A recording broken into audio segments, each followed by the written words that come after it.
The Arizona sun blazed mercilessly overhead as 70-year-old widow Martha Henderson drew water from her well behind the small cabin she had called home for 30 years. It was August 1897, and the drought had been the worst anyone could remember. Even her deep well was running low, and Martha knew she might have to abandon her homestead if the rains did not come soon. Martha was carrying the precious water bucket toward her vegetable garden when she saw him. An elderly Native American man was walking slowly across her property. He moved with the careful steps of someone who was either very old or very sick. His clothes were dusty from long travel, and he appeared to be alone. Hello there, Martha called out, setting down her bucket. Are you all right? The old man stopped and looked toward her with eyes that held both wisdom and pain. His weathered face showed the marks of many hard years, but also a dignity that commanded respect.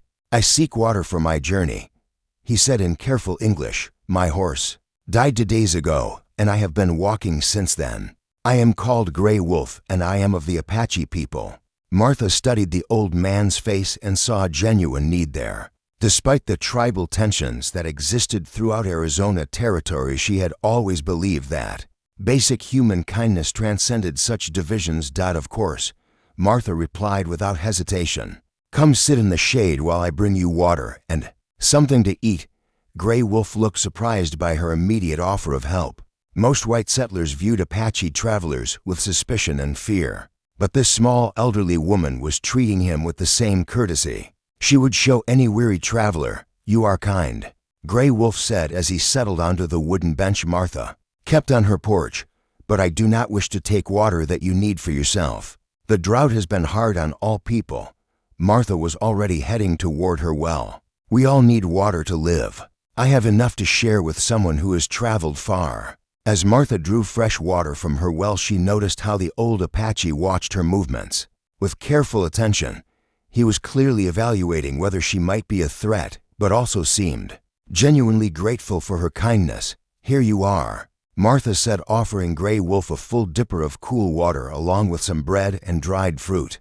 Drink slowly if you have been without water for long. Gray Wolf accepted the water gratefully and drank with the careful control of someone who understood its true value.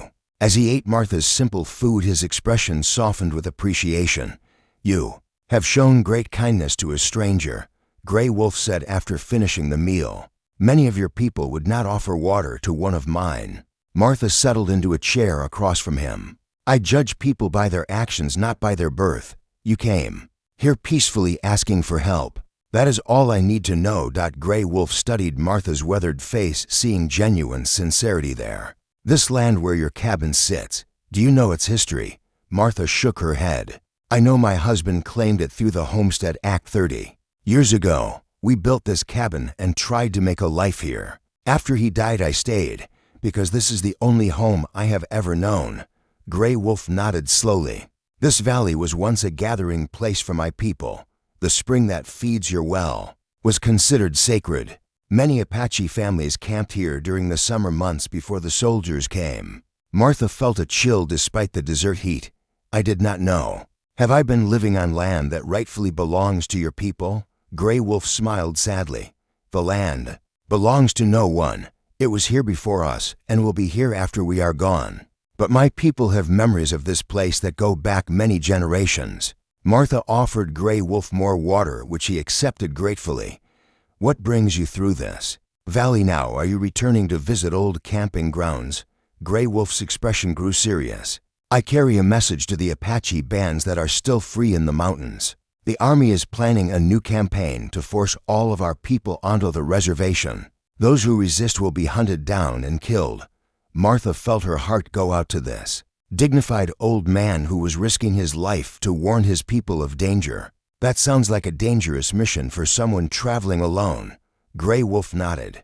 I am old and my fighting days are long past, but I can still carry words of warning to those who need to hear them. If I die on this journey, it will be in service to my people. Martha made a decision that would change both their lives. You should not travel through this heat without water. Take my spare canteen and fill it from the well. The desert is no place to die of thirst. Gray Wolf looked surprised by her continued generosity. You have already given me more kindness than I expected. I cannot take water that you need for your own survival."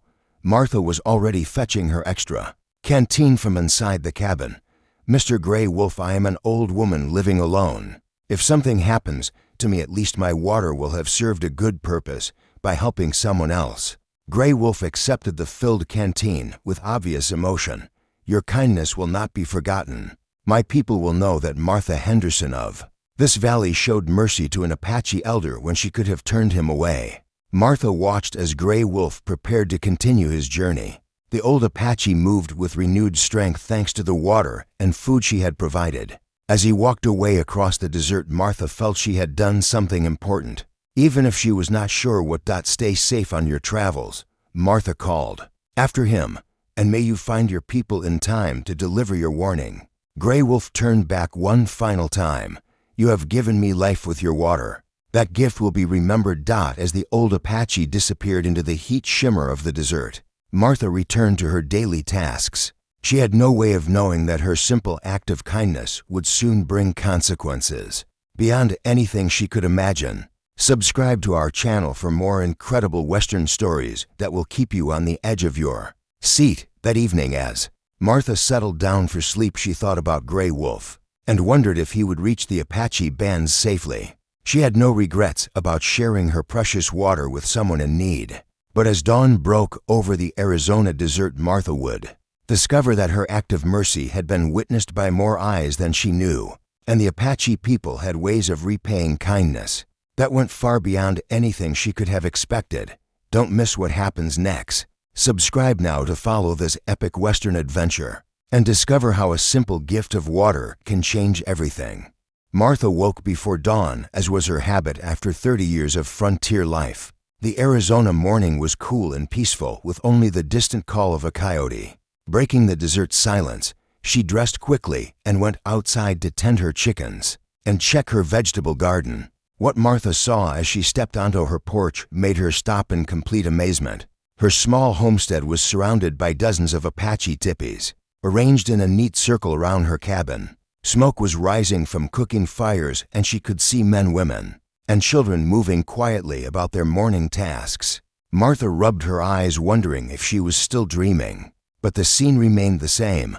An entire Apache band had apparently arrived during the night and set up camp on her property. She counted at least 40 tipis, which meant probably 200 people or more. A tall Apache warrior approached her cabin, walking with the confident bearing of a leader. He was perhaps 40 years old, with long black hair and traditional clothing decorated with intricate beadwork. Despite his impressive appearance, he approached with obvious peaceful intent. "You are Martha Henderson," the warrior said in excellent English. "I am Chief Running Bear of the Kirikahue Apache. My grandfather Gray Wolf told us of your kindness to him yesterday." Martha felt her heart skip a beat. Gray Wolf was this man's grandfather, and word of their encounter had somehow reached this entire band of Apache. "Is Gray Wolf safe?" Martha asked. "I was worried about him traveling alone through the desert." Chief Running Bear smiled. "My grandfather reached our camp last night. He told us how you shared your water with him when you had little to spare. He said you treated him with respect and kindness when many would have turned him away." Martha looked around at the numerous tipis and cooking fires. "Chief Running Bear, I am honored that you would visit, but I am concerned about what the army might think if they find you here. I heard there might be trouble coming for your people." Chief Running Bear nodded gravely. "You heard correctly. The soldiers plan to force all Apache onto the reservation, where many will die from disease and despair. We have decided to make our last stand here in the land of our ancestors." Martha felt a chill of fear, not for herself, but for these people who had shown her such honor. "But why here? Why on my land?" Chief Running Bear gestured toward the tipis. "Around them, this valley has been sacred to my people for generations. The spring that feeds your well was a place where Apache families gathered for ceremonies and councils. When my grandfather told us of your kindness, we knew this was a sign." Martha was trying to understand the implications of what she was hearing. "A sign of what?" Chief Running Bear's expression grew serious.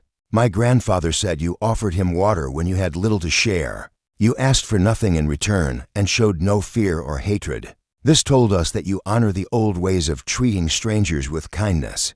An elderly Apache woman approached carrying a beautifully woven basket filled with food. She spoke in Apache. To Chief Running Bear, who translated for Martha, Grandmother Moonhawk says you must eat with us this morning. She wants to thank you personally for helping my grandfather when he was in need. Martha accepted the food gratefully, though she was still bewildered by the situation. As she ate, she watched the Apache camp with fascination. Children played games, while women worked on various crafts and men tended horses and weapons. Chief Running Bear, this is a beautiful camp, but I am worried about what will happen. When the army discovers you here, they will blame me for harboring you on my property. Chief Running Bear studied Martha's worried face. You speak truth. The soldiers will come and they will be angry. But my people have decided that if we must face the end of our free life, it will be here in this sacred valley. Martha felt the weight of responsibility settling on her shoulders. These people had honored her kindness to Grey Wolf by choosing her land for what might be their final encampment, but she also knew that the army would show no mercy to Apache who refused to go to the reservation. Chief Running Bear sat beside Martha on her porch. Martha Henderson, my grandfather said you asked about the history of this land. He told you that Apache families once camped here in peace. Martha nodded. He said this was a gathering place for your people before the soldiers came. Chief Running Bear pointed toward the mountains in the distance. For many generations my people came to this valley in summer. The spring provided good water and the hunting was rich. Children learned the old stories here and young warriors received their names. Martha began to understand why this location was so important to the Apache. You are trying to reclaim a piece of your heritage. Chief Running Bear's eyes showed both sadness and determination. We know the army will force us to leave or kill us if we resist. But before that happens, we want our children to see the places where their grandparents lived. We want them to remember that Apache were once free in this land. Martha felt tears forming in her eyes as she realized the tragedy unfolding around her. These proud people were making a last desperate attempt to connect with their ancestral homeland, knowing it would probably cost them their lives. Grandmother Moonhawk approached again and spoke in Apache. Chief Running Bear translated with obvious emotion. She says you have Apache heart even though you were born white. She wants to adopt you as daughter of our tribe, so you will always have family among our people. Martha was overwhelmed by the honor being offered to her. Chief Running Bear, I do not know what to say. I never expected such kindness in return for sharing a little water. Chief Running Bear smiled. Among Apache people, kindness creates bonds that last forever. You showed mercy to my grandfather when you could have shown fear. Now you are family. The sound of distant horses interrupted their conversation. Chief Running Bear immediately stood and shaded his eyes to study the approaching riders. Even at a distance, Martha could see the blue uniforms of cavalry soldiers. The army has found us, Chief Running Bear said calmly. Now we will see what kind of man leads these soldiers. Martha felt her heart racing as she counted at least 20 cavalrymen approaching her homestead. The Apache around the camp were preparing for trouble, but they were not running or showing panic. Chief Running Bear, what happens now? Martha asked. Chief Running Bear checked his weapons while maintaining his calm demeanor. Now we discover whether these soldiers honor the old laws of treating guests with respect. You have welcomed us onto your land as friends. Let us see if they will respect that welcome. Don't miss the next chapter of this epic Western adventure. Subscribe to our channel to follow this dangerous confrontation and discover whether Martha's simple act of kindness can bridge the gap between the cultures. On the brink of war, Martha realized she was about to become the focal point of a confrontation that could determine the fate of an entire Apache band. Her gift of water to a thirsty old man had brought unexpected consequences that would test everything she believed about right and wrong. The cavalry patrol approached Martha's homestead with weapons ready, and tension thickened the desert air. The lead officer was a young lieutenant who appeared nervous about confronting such a large Apache encampment. Behind him rode 20 seasoned troopers who had clearly seen action against Native Americans before. Chief Running Bear stepped forward to meet the soldiers while Martha remained on her porch. Despite being outnumbered and outgunned, the Apache leader showed no fear or hostility. His calm dignity seemed to unsettle the young officer. "I am Lieutenant Bradley of the 3rd Cavalry," the officer announced. "This is an illegal gathering of Apache off the reservation.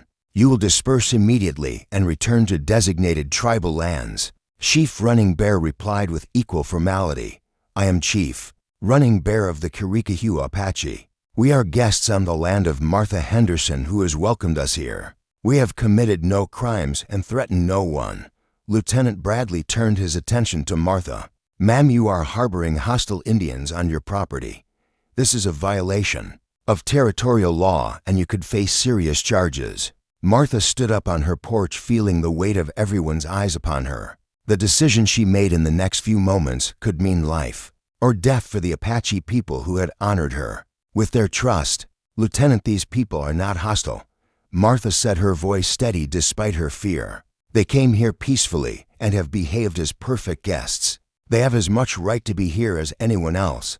Lieutenant Bradley looked incredulous. "Ma'am, these are Apache warriors. They have been fighting the army for years and refusing to go to the reservation where they belong." Martha felt anger rising in her chest. "Lieutenant, I have lived in this territory for 30 years.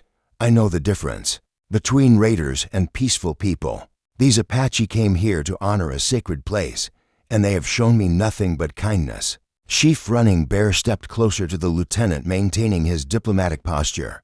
"Officer, my people seek no fight with the army. We came to this valley to visit the graves of our ancestors and to show our children where their grandparents once lived freely."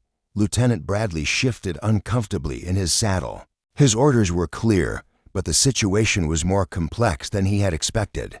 The Apache showed no signs of aggression, and the white woman was clearly supporting their right to be there. "Ma'am, do you understand the danger you are placing yourself in?" Lieutenant Bradley asked. "These Indians could turn hostile at any moment." Martha walked down from her porch to stand beside Chief Running Bear. "Lieutenant, yesterday I shared my water with an elderly Apache traveler because he was thirsty and in need. Today his people have honored me by choosing my land for a peaceful gathering. I see no danger here except from those who would disturb the peace." One of the Apache warriors stepped forward and spoke in his native language. Chief Running Bear translated for the lieutenant. "Brave Hawk says he fought against soldiers for many years, but today he offers peace. He says Martha Henderson has shown our people that not all whites hate Apache. He asks if you can show the same wisdom." Lieutenant Bradley was clearly struggling with his decision. His military training told him to arrest the Apache immediately, but the peaceful nature of the gathering and Martha's passionate defense made him hesitate. "Chief Running Bear, I have orders to escort all Apache to the reservation. If you come peacefully, there will be no bloodshed." Chief Running Bear nodded respectfully. "Lieutenant, I understand your duty, but my people have come here to say goodbye to the land where our ancestors are buried. We ask for 3 days to complete our ceremonies. Then we will go to the reservation without resistance." Martha stepped forward. "Lieutenant, I formally invite these Apache to remain on my property as my guests. Surely that gives them some legal protection." Lieutenant Bradley removed his hat and wiped his brow, clearly feeling the pressure of an impossible situation. "Ma'am, my orders are to remove any Apache found off the reservation immediately. Then arrest me too," Martha said firmly. "If my guests are criminals for being here, then I am equally guilty for inviting them." The lieutenant stared at Martha in disbelief. "You would go to prison to protect these Indians?" Martha met his gaze steadily. "Lieutenant, I would go to prison to protect any guests who had been welcomed into my home.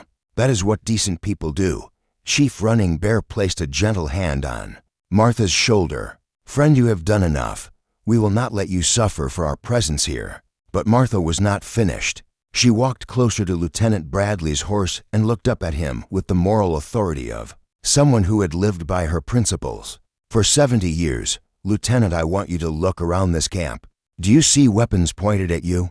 Do you see any signs of hostility or aggression? These people came here in peace, and they have remained peaceful despite your threats." Lieutenant Bradley did look around and had to admit that the Apache camp showed no signs of preparing for battle. Children continued playing while women worked on crafts and men tended horses with calm efficiency. Martha continued, These Apache are going to lose their freedom and their homeland. They know that. All they want is a few days to say goodbye to a place that has been sacred to their people for generations. Is that really so much to ask? An older sergeant rode up beside the lieutenant and spoke quietly in his ear. After a moment, Lieutenant Bradley nodded and addressed the crowd. "Ma'am, Chief Running Bear, I am going to report this situation to my commanding officer. Until I receive further orders, this camp will be under Army observation, but no immediate action will be taken." Chief Running Bear bowed formally. "We are grateful for your wisdom, Lieutenant. My people will cause no trouble during this time."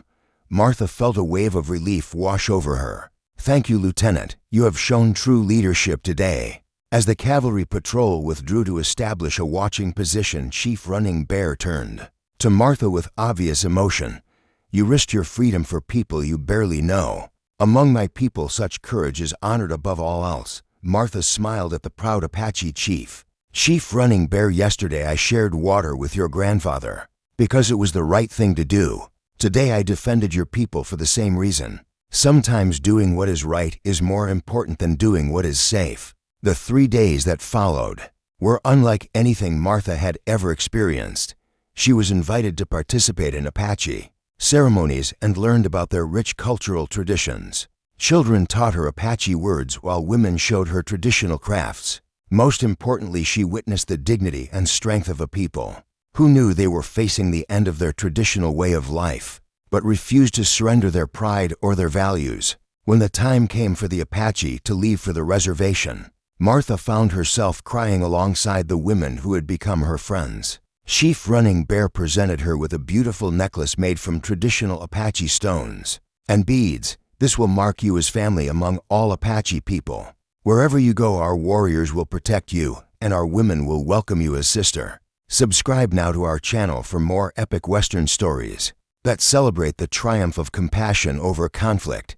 Martha watched as the Apache band departed peacefully for the reservation, escorted by the cavalry patrol. Lieutenant Bradley had become an ally during the 3-day vigil and promised to ensure the Apache were treated fairly. Years later, Martha learned that Chief Running Bear had become a respected leader on the reservation, working to preserve Apache culture and traditions for future generations. The peaceful resolution at her homestead had been cited as an example of how conflicts between cultures could be resolved through understanding rather than violence. Martha continued living in her desert cabin, but she was no longer alone. Apache visitors would stop by regularly to check on their adopted sister and to share news of the reservation. Her small act of kindness to Gray Wolf had created bonds that lasted for the rest of her life. The well that had provided water for a thirsty Apache elder became a symbol of how generosity could bridge even the deepest cultural divides. Martha Henderson proved that sometimes the most powerful weapon against hatred and misunderstanding is simple human kindness. This Western story reminds us that water is life, but kindness is what makes life worth living. It shows that true wealth comes not from what we keep for ourselves, but from what we are willing to share with others who are in need.